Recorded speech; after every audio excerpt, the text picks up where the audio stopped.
پاکستان نے IMF کو بجلی کی قیمت کم کرنے پر راضی کر لیا۔ پاکستان اور IMF کے درمیان $1 ارب قسط کے لیے مذاکرات جاری ہیں، جس دوران توانائی شعبے کے حکام نے آج اور کل IMF وفد سے ملاقات کی۔ ذرائع کا کہنا ہے کہ پاکستانی حکام نے بجلی کا ریٹ $2 فی یونٹ کم کرنے پر IMF کو راضی کر لیا، جبکہ بجلی کا بنیادی ٹیرف $1.5 سے $2 تک سستا کرنے پر IMF سے طویل سیشن ہوا۔ ذرائع کے مطابق بجلی کے بنیادی ٹیرف میں کمی کے فیصلے پر عمل درآمد اپریل سے ہونے کا امکان ہے، تاہم ٹیرف کم کرنے سے پہلے تقسیم کار کمپنیوں کی نجکاری کا نیا جامع منصوبہ IMF کو دینا ہوگا۔ ذرائع کے مطابق IMF نے بجلی تقسیم کار کمپنیوں کی نجکاری کے موجودہ منصوبے پر عدم اطمینان کا اظہار کیا اور بجلی کی تقسیم کار کمپنیوں کے نقصانات پر اظہار تشویش بھی کیا۔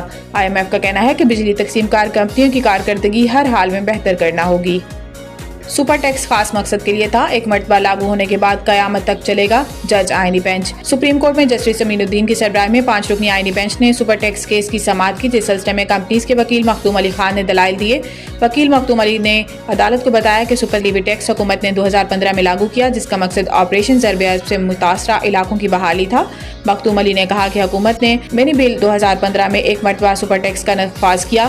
سال 2015 سے 2022 تک سپر ٹیکس نافذ رہا، جس کا ابتدائی تخمینہ 80 ارب روپے اکٹھے کرنا تھا، مگر نہیں معلوم حکومت نے سپر لیوی ٹیکس کی مد میں کتنی رقم اکٹھی کی۔ حکومت سے پوچھا جائے سپر ٹیکس کی مد میں کتنا ٹیکس اکٹھا ہوا۔ جسٹس جمال مندوخیل نے سوال کیا کہ کوئی حساب ہے کہ سپر ٹیکس میں کتنی رقم اکٹھی ہوئی؟ اس پر وکیل مختوم علی نے کہا کہ وزیر خزانہ کی کسی تقریر میں سپر ٹیکس کی ریکوری اور خرچ کا نہیں بتایا گیا۔ رواں مالی سال چینی کی برآمد میں 18 سے 31% سے زائد اضافہ۔ ادارہ شماریات کی دستاویز کے مطابق جولائی سے جنوری تک 40 کروڑ 69 لاکھ ڈالر کی چینی برآمد کی گئی۔ گزشتہ سال اسی عرصہ میں 2 کروڑ 10 لاکھ ڈالر کی چینی برآمد کی گئی تھی۔ دستاویز کے مطابق گزشتہ سال کے اسی عرصہ کے مقابلے میں چینی کی برآمد 18 سے 31% زائد رہی۔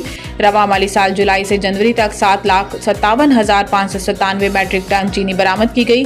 گزشتہ سال اسی عرصے میں 33,101 میٹرک ٹن چینی برآمد کی گئی تھی۔ برآمد کے بعد ملک کے مختلف شہروں میں چینی کی قیمت کو پر لگ گئے ہیں اور چینی 170 سے 180 روپے فی کلو میں ملنے لگی ہے۔ لاہور میں 1 کلو چینی 170 روپے ہو گئی۔ چینی مزید مہنگی ہونے کا خدشہ ہے۔ صدر کریانہ مرچنٹ ایسوسی ایشن کا کہنا ہے کہ شوگر ملز اور ڈیلرز کارٹل کو توڑا نہیں جا سکتا۔ پشاور میں بھی 10 روپے کے اضافے کے بعد 1 کلو چینی 170 روپے کی ہو گئی، جبکہ رمضان سے پہلے چینی 160 روپے کلو فروخت کی جا رہی تھی۔